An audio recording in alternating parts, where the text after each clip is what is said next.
girl, you are so pretty, pretty, pretty, pretty. Baby girl, you are so pretty, pretty, pretty, pretty. Females made you just to trick me, trick me, trick me, trick me. 'Cause baby girl, you are so easy, baby.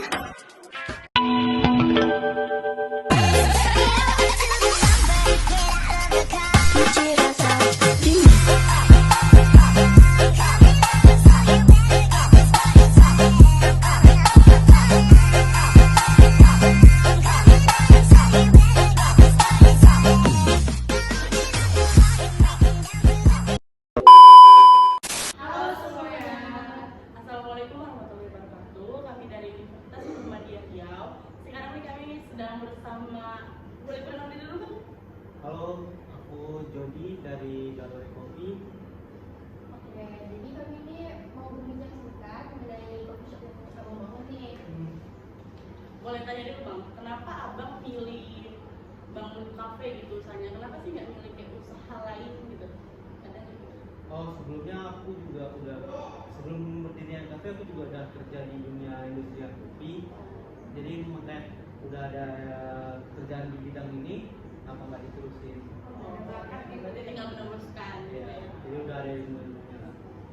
Terus kenapa bang ini kafe ini konsepnya apa gitu? Kenapa bang milih konsep Kayak unik gitu ya. banyak coret-coret Iya. Kalau konsep kayak gini aku mau yang lebih beda sama yang lain aja ya. Karena kami mainnya banyaknya di komunitas. Jadi di komunitas graffiti atau komunitas band yang genrenya itu lebih ke indie street gitu. Jadi nggak kalau musiknya kayak hardcore yang aku bermainnya di komunitas-komunitas itu.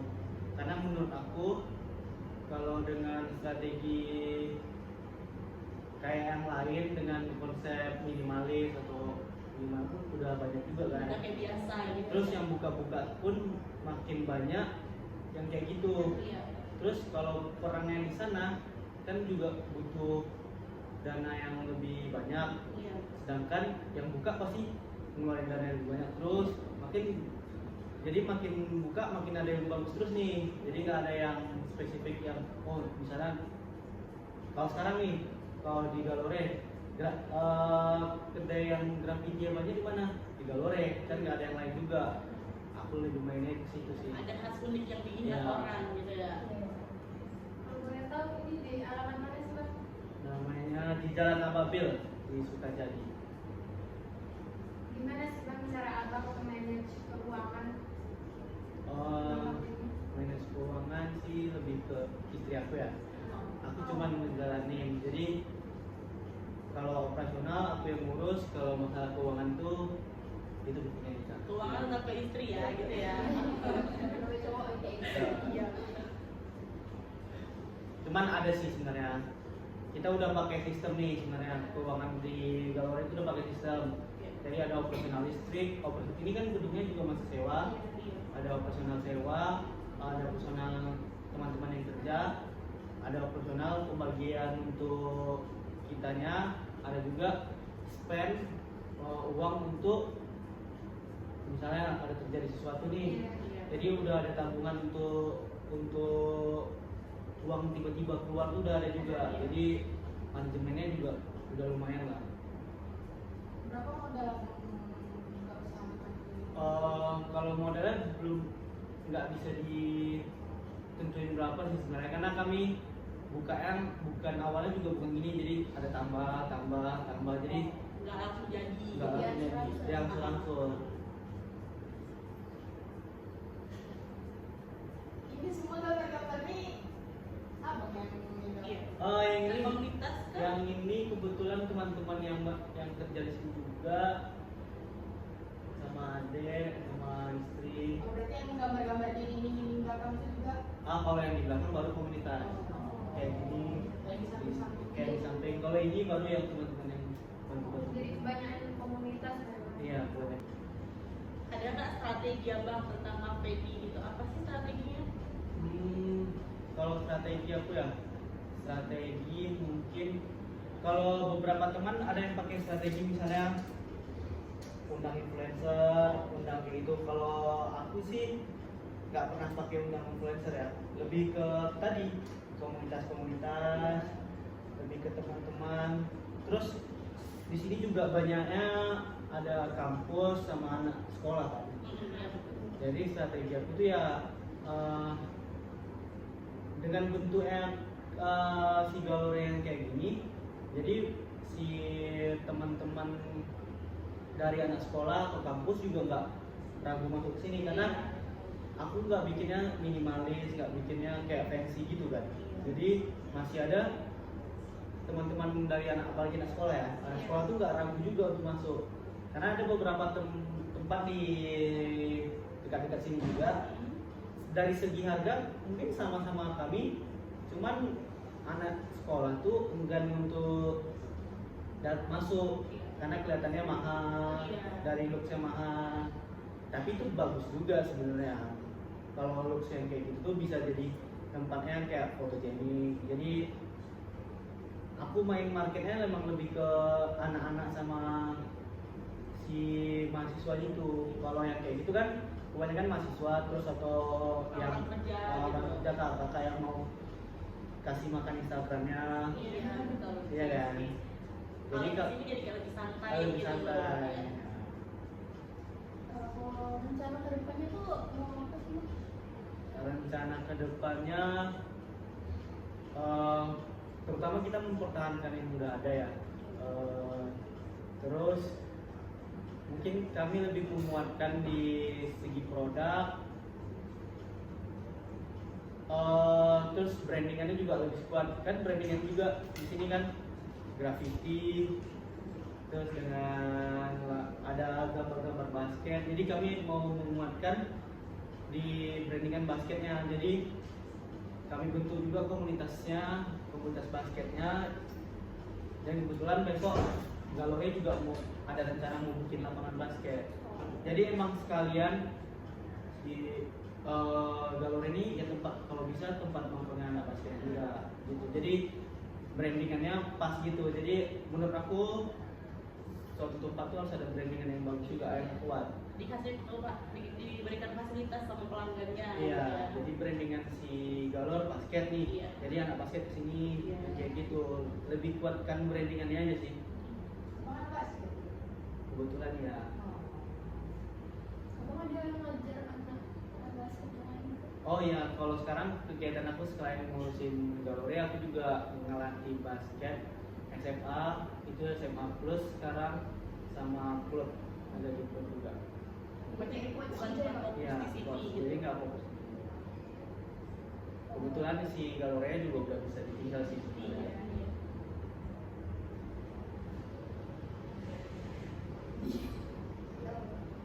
Ada satu dari risiko dalam membangun coffee shop ini apa sih bang? Resikonya kalau usaha pasti resikonya nggak modalnya hangus, modalnya nggak balik, nggak ada yang beli, itu resiko kan. Iya, Saing juga Ya, gitu ya. itu resiko. Cuman ada pepatah yang bilang mungkin resiko lebih besar, keuntungannya juga lebih besar. Enaknya sekarang sih alhamdulillahnya karena main di komunitas, banyaknya teman-teman. Si Punya pelanggan tetap. ya permintaan udah ada, si Galor pun nggak muluk-muluk yang harus rame. Iya. Yang penting ya itu yang datangnya itu aja pun nggak apa-apa, nggak yang harus harus rame nih, harus gimana nih, nggak harus itu juga sih sebenarnya. Tapi resikonya ya kalau sebagai akunya mungkin walaupun si Galornya udah bisa ditinggal, misalnya bikin liburan nih, tetap kepikiran Tetap juga, dipantau. tetap dipantau. Ya enaknya nggak enaknya jadi punya usaha itu ya, jadi terpikir semua. Jadi nggak bisa lepas juga sih sebenarnya. Gimana ya budaya, kayak mana penjualan harinya ada juga sih, terpikir terus sih. Terus resikonya juga ya kita harus muter-muter terus kayak mana caranya biar bertahan nih, si Galornya bertahan nih di industri ini. Apalagi yang dilakuinnya, apalagi yang dilakuin, resikonya lebih ke sana sih. Apa namanya Galor? Galor itu sebenarnya namanya dari istri aku ya, tapi Galor itu sebenarnya bahasa Inggris yang jarang dipakai aja. Pronunciation-nya itu kayak galore. Galore itu artinya kelimpahan. Jadi banyak arti lah dari kelimpahan. Bisa kelimpahan berkat, kelimpahan apa aja bisa kan. Oh, boleh Memang dari umur berapa sih kepikiran mau bikin usaha gitu? Dari umur berapa ya?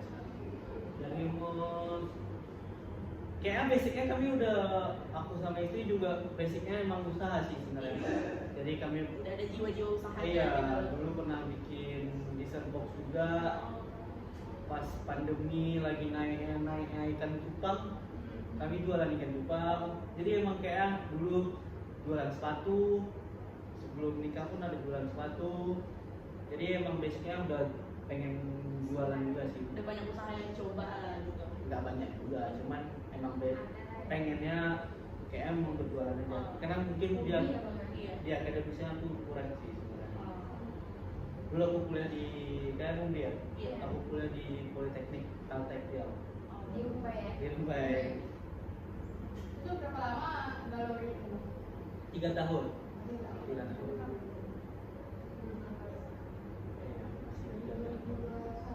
Dari ya 21 akhir. Boleh nggak sih bang kasih saran gimana caranya?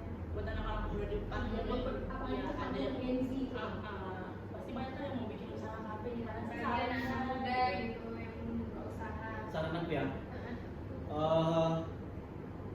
saran aku lebih ke kalau kalian punya duit,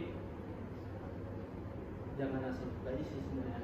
Kalau bisa kalian yang terjun di dunianya itu, misalnya nih, contohnya kenapa kayak gitu, misalnya teman nih yang kerja bermasalah, kalian bisa gantiin.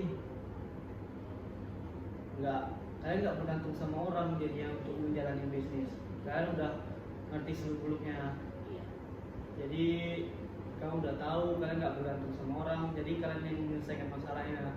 Jadi jangan mentang-mentang punya uang tinggal buka untuk pride-nya, untuk gengsinya, bilang ke teman-teman gitu, aku punya usaha nih, punya usaha, jangan kayak gitu. Dan Karena kan sekarang nih pasti orang banyak kayak aku punya uang nih bangun aja usaha, karena orang kiranya tuh bangun usaha tuh gampang, mereka nggak mikir buat mempertahankan usaha tuh susah gitu. Iya. Nggak mikir resiko juga. iya sebenarnya gitu sih. Jadi mereka kebanyakan aku punya duit bikin usaha ya aku bikin lah gitu kan. Kayaknya tuh kalau kayak gitu, aku punya duit kayaknya bikin bapak ya. Iya betul. Dan duit Jadi ya. sekarang Dan kita duit lihat ya. kan banyak juga mereka di basic, iya mereka Jadinya bikin belum usaha nikah. belum lama tutup, belum Jadi nggak tahu nikah. biasanya kan yang usaha viral-viral. Iya, mereka cuma ikut trendy doang, nggak mempertahankan gitu, nggak ada pikiran buat mempertahankannya tuh nggak ke situ gitu. Jadi Iya makanya basicnya harus, misalnya kalau saya basicnya dia suka berdagang dulu, Iya, betul. nggak untuk gengsi untuk ke teman-teman ya, aku Iya. punya coffee shop, Mualan gitu. aku punya usaha nih bukan segitu kan. Menurut aku pertahanannya galor juga di awal-awal ya, karena aku dan istri juga bisa semua, ibaratnya kami bisa ngelakuin semuanya. Iya iya. Jadi dari desain, orang desainnya istri aku deh, Iya betul. orang operasionalnya aku. Jadi ibaratnya semua yang di galon ini juga udah bisa sendiri. Jadi kalau ada masalah dari teman-teman yang kerja pun kami bisa gantiin. Sampai sekarang pun kalau ada yang libur, aku juga tetap aku yang masuk. Iya.